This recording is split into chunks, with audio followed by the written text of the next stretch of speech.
Donc, revenons, mes chers élèves, à notre question. Quelles sont les espèces végétales dont l'indice de fréquence est égal à 1?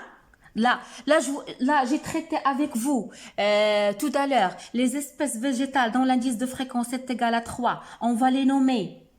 On va les nommer des espèces accompagnantes. Les espèces végétales dont l'indice est égal à 4, on va les nommer des espèces caractéristiques. La question ici, comment on va nommer les espèces végétales dont l'indice est égal à 1? On va les nommer accidentelles. Accidentelles. Les espèces dont l'indice de fréquence est égal à 2, on va les nommer accessoires. Donc, retenez, espèce dont l'indice de fréquence est égal à 1, accidentelle. Espèce dont l'indice de fréquence est égal à 2, accessoire. Espèce dont l'indice de fréquence est égal à 3, ce sont des espèces accompagnantes. Lorsque l'indice de fréquence est égal à 4 ou bien 5, je vais les nommer des espèces caractéristiques. Vous devez apprendre ça pour l'examen. La question F, qu'appelle-t-on un végétal sans chlorophylle? Un végétal sans chlorophylle. Vous allez me demander c'est quoi la chlorophylle? Al-yakhdour. Donc mes chers élèves, retenez ça et vous allez le voir en première année bac. Ceux qui vont faire Inch'Allah sciences expérimentales. La chlorophylle, هي صبغة هي اليخضور هي صبغة تعطي للنباتات اللون الأخضر. Pour que vous la maîtrisez bien, vous avez étudié en 4e année de collège l'hémoglobine. خضاب الدموي. Quel est le rôle de l'hémoglobine? Oui, c'est le transport de l'oxygène, نقل الأكسجين. لكن هناك دور آخر. لون الدم كيف هو? La couleur de notre sang, elle est comment? Il est rouge. C'est dû à quoi? À la présence de l'hémoglobine. Donc, de même, les plantes, ils sont verdâtres. Les plantes, ils sont d'une couleur verte. Je peux les nommer les plantes vertes, ou bien les végétaux verts, ou bien les plantes chlorophylliennes. النباتات اليخضورية. لماذا أسميها نباتات اليخضورية؟ لأنها تحتوي على صبغة تعطيها اللون الأخضر. C'est bon? Donc, mais qu'il y en a des plantes non chlorophylliennes, c'est-à-dire qui ne possèdent pas cette coloration verte. Comment on appelle ces végétaux sans chlorophylle? Eh bien, ce sont les champignons qu'on met dans les pizzas. C'est clair? Donc, je passe, petit G, collection de plantes séchées et pressées entre des feuilles de papier. C'est quoi la collection des plantes séchées et pressées entre des feuilles de papier? Vous allez faire ce travail avec votre prof en classe. Il y a le mechaba, il y a l'herbier. L'herbier, qu'est-ce qu'on fait?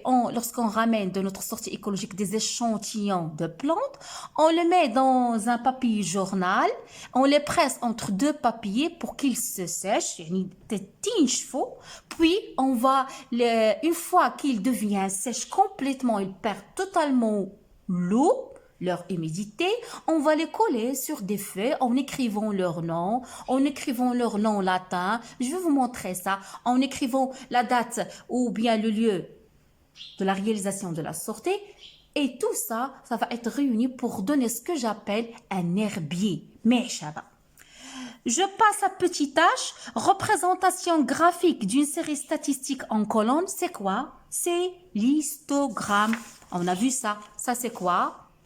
C'est l'histogramme.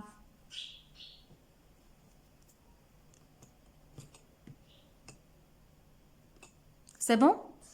Histogramme. Et ça, c'est la courbe de fréquence. Ce sont des mots que vous devez apprendre à entendre.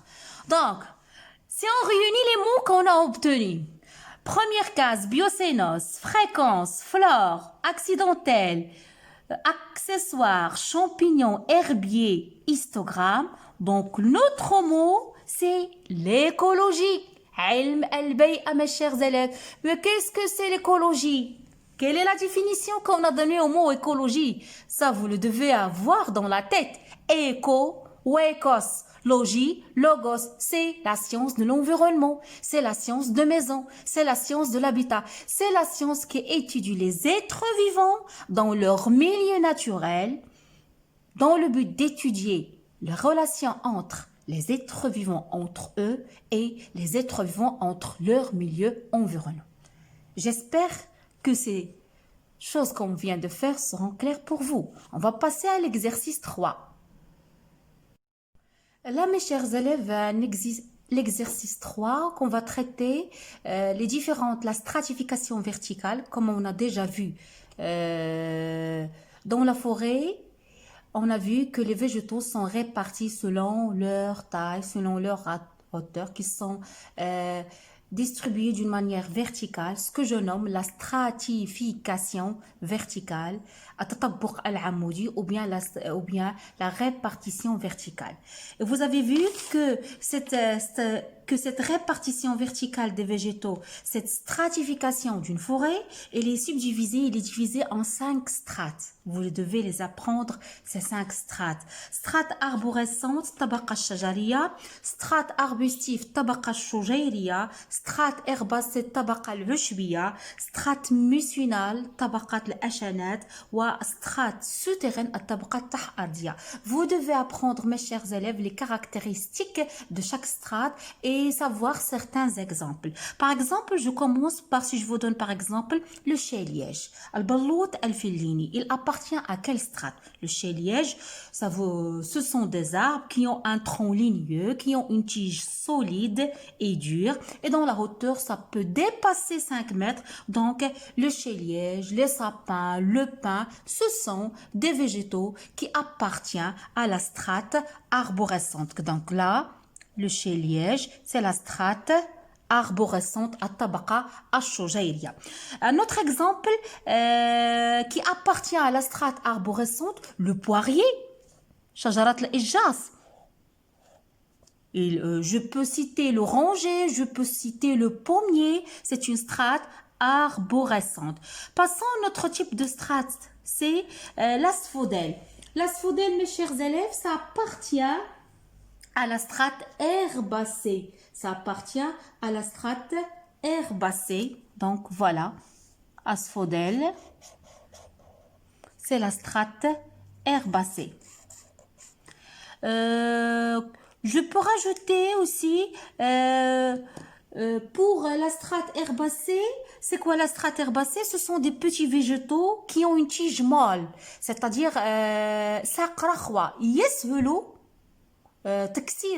au contraire d'une strate arborescente, qu'ils ont un tronc qui est solide, un tronc qui est ligneux. Donc la strate herbacée, il comprend des petits végétaux à tige molle, souples, dont la hauteur entre 5 mètres et 180 cm.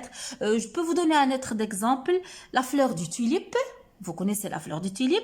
Les graminées telles que le blé, l'orge, et l'avoine, le qamh, sha'ir, le maïs, l'avoine, que vous connaissez, le khartal. Donc, je cherche ce qu'on a ici dans cette liste de plantes, une plante qui appartient à la strate herbacée. Donc, passons ça, oui, ce sont les graminées. Ils ont mis ici les graminées. C'est la strate herbacée. Lorsque je trouve les mousses,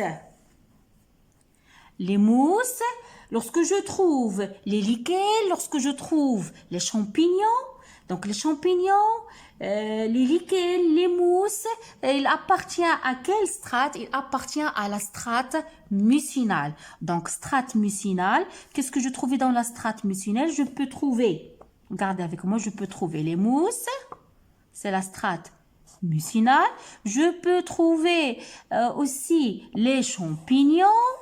Je peux trouver des lichens de couleurs variées, etc., etc.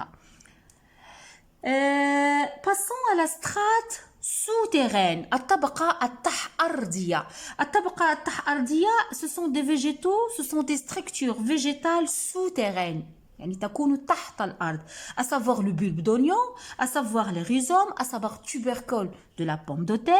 Donc je cherche, oui, il y en a ici des racines de certaines variétés de végétaux qui appartiennent à la strate souterraine.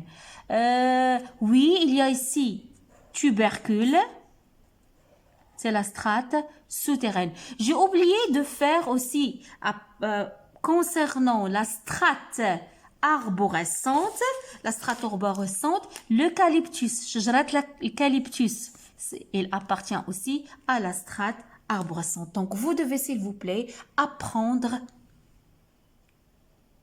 les 5 strates et ses caractéristiques et quelques exemples.